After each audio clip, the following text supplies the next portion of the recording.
It's the not-so-bargain price of 3 first-round picks. Meanwhile, crickets from the Seahawks themselves. Nothing. No comments. Nothing. Why, Nick? Why hasn't Seattle come out and affirmed their commitment to Russ? I don't know. And that is now the story. The story is not that a third of the league wants Russell Wilson. Listen, let me call up Jay Glazer real quick. Jay, how many teams would trade for Russell Wilson? Oh, 27? 28? Okay, thanks. Appreciate it. Jay Glazer just told me. 28 teams. There's 28 teams that would trade for Russell Wilson right now. So it's just a third is called, a third will call, and, another sixth are considering it. Brandon, why hasn't Seattle come out and said something? To me, that's the story. Why would either come out and say that we're going to give Russell everything he wants, or if you don't want to do that, at least come out and say, we're not trading him. Listen, we know Russ has some issues with some things within the organization. We're going to talk to him. We're confident we're going to get it fixed. But just so everyone can save their, their long distance minutes, which used to be a thing, we're not trading. The silence to me, Brandon, is now the story more than the fact that, hey, spoiler alert, the Broncos might want him. Yeah, of course the Broncos want him. But why hasn't Seattle come out and said they're not trading him? Why? Yeah. Well, why? It's because they don't believe in the style of football that Russell Wilson wants to play. Look, I'm a smart guy, and I consider myself kind of savvy. I sit back and watch. One of my last cup of teas I had in the National Football League was right there, catching a touchdown pass from Russell Wilson in Denver. And so I sat back and watched, and they believe in Russ, obviously, because they paid him. They love Russ. Russ is the glue to everything that they're trying to do.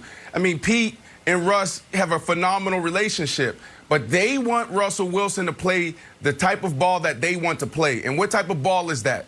That's run the ball. That's take big play-action shots. There's no mid-range game. He's not getting the ball out quick, which is one of his arguments right now. Is like, I'm tired of getting hit. Since I've been in the NFL, I've been the most brutalized quarterback in the National Football League. And they want him to play hero ball. What is hero ball? Well, look, most games are decided by 3 to 6 points in the National Football League. So they think that if they play good defense and they can play that style of offense, Russell Wilson will pull it out in the end. That's what they think will happen. Russell Wilson, 2-minute drill, go win the game with a minute left on the clock. And I don't think Russ wants to play that way anymore. You got to think about who Russ is. Russ is a legacy guy. Russ is a guy that wants to accomplish things at an extremely high level. He's sitting back watching Tom Brady stack up the championships and put more rings on his finger. He's watching Patrick Mahomes. He's paying attention to First Things First and all these other talk shows talking about who's the greatest quarterback of all time and who's the greatest quarterback now and what are these guys doing now, MVP discussion. So I think Russell Wilson is ready to move on and ascend to another level, and Pete Carroll is standing in the way, Nick. That's why. Okay, I understand all of that.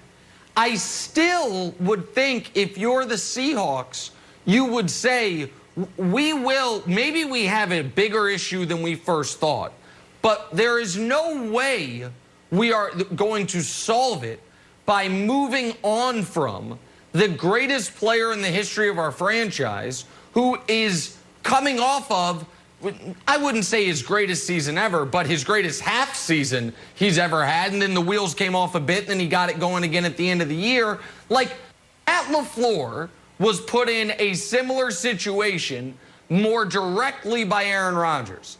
And here is what Matt LaFleur did the next day. Is that a trick question?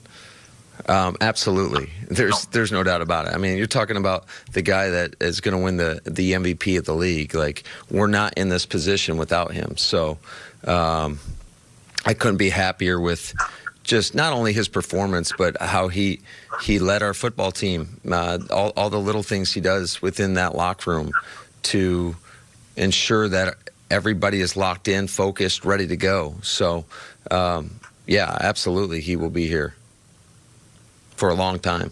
I know I said that before, but for a long time. It's not hard.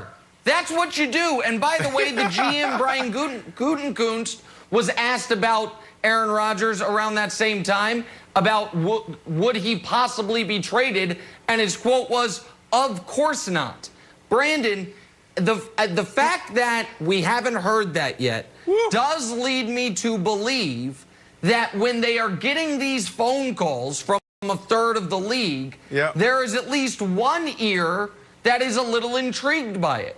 That there are whispers within the organization of, well, if they'll give us 3 firsts, if it's 3 firsts, 3 seconds, and a player, is that worth it? I would argue there is no price high enough to get fair value on Russell Wilson, but until I hear something like that from either Pete or Schneider, I'm going to think they are at least somewhat actively listening.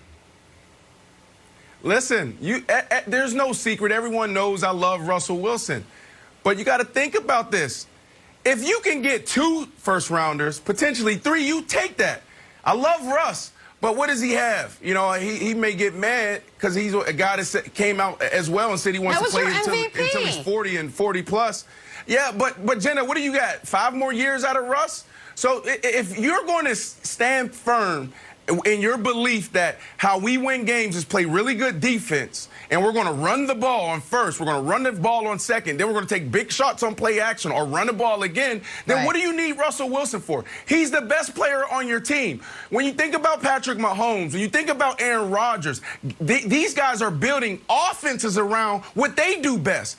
That's not what they're doing in Seattle. Even Baker Mayfield in Cleveland, they went out and built an offense for him.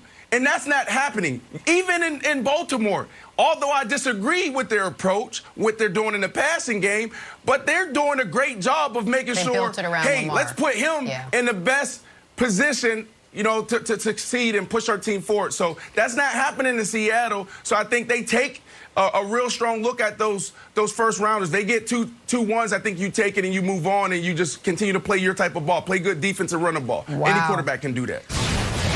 Well, right now, that Seattle silence is deafening. All right, let's head back to the NBA. What a night for LeBron and the Lakers. Played a long, tough game, and yet somehow lost their 3rd in a row, this one to the Wizards.